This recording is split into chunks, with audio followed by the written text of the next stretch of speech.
New Delhi বাস আড্ডাতে নেমে আমরা 150 টাকা ভাড়ায় একটা অটো রিজার্ভ করে চলে এলাম শ্রীনিবাসপুরী পুলিশ ফাঁড়ি ভারত সেবা আশ্রম সঙ্গে। নিউ দিল্লি ভারত সেবা আশ্রম সঙ্গ বাঙালিদের থাকবার এবং বাঙালিয়ানা ঘরোয়া খাবারের পারফেক্ট জায়গা। আপনারা যারা নিউ দিল্লি বেড়াবার ট্যুর প্ল্যান করছেন তাদের জন্য বলি, আপনারা নিউ দিল্লি রেলওয়ে স্টেশন বা বাস স্ট্যান্ড যেখানে নামুন না কেন, সোজা গাড়ি ধরে চলে আসুন শ্রীনিবাসপুরী পুলিশ পোস্ট, নিউ দিল্লি। এছাড়া এখানে প্রচুর সমস্ত রকম বাজেটের হোটেল রয়েছে, 500, 1000, 1200। আপনি চাইলে আপনার পকেটের বাজেট অনুযায়ী যে কোনো হোটেল বেছে নিয়ে সেখানেও থাকতে পারেন। তবে আমরা যতবার বাইরে যাই ভারত সেবা আশ্রমকে আমরা বেশি পছন্দ করি, কারণ এখানে রুলস অ্যান্ড রেগুলেশন রয়েছে। কারণ 10:30টায় গেট বন্ধ হয়ে যায়, আবার ভোর 4:30টায় খোলে। বেশ সিকিউরিটি এবং খাওয়া দাওয়া থাকবার জন্য আমাদের কাছে মনে হয় সবথেকে বেস্ট জায়গা সেটা হচ্ছে ভারত সেবা আশ্রম সংঘ। এই নিউ দিল্লি ভারত সেবা আশ্রম সংঘের ঠিকানাটা আপনাদেরকে জুম করে মোবাইলে দেখিয়ে দিই, আপনারা দেখলেন।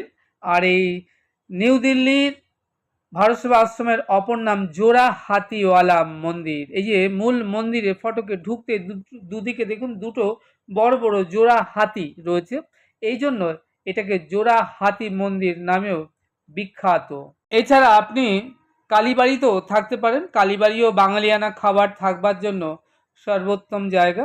যা হোক, আমরা এখন চলে এসেছি নিউ দিল্লি ভারত সেবা আশ্রম সঙ্গে। আমরা ধীরে ধীরে মূল মন্দিরের মধ্যে প্রবেশ করছি।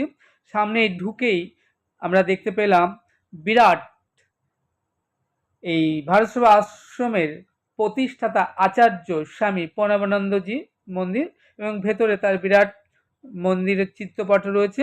পাশে শিব মন্দির এবং লক্ষ্মীনারায়ণ মন্দির রয়েছে। আর এই বাদিকের যে বিল্ডিংটা দেখছেন, এই বিল্ডিংটা বয়স্কদের থাকার জন্য।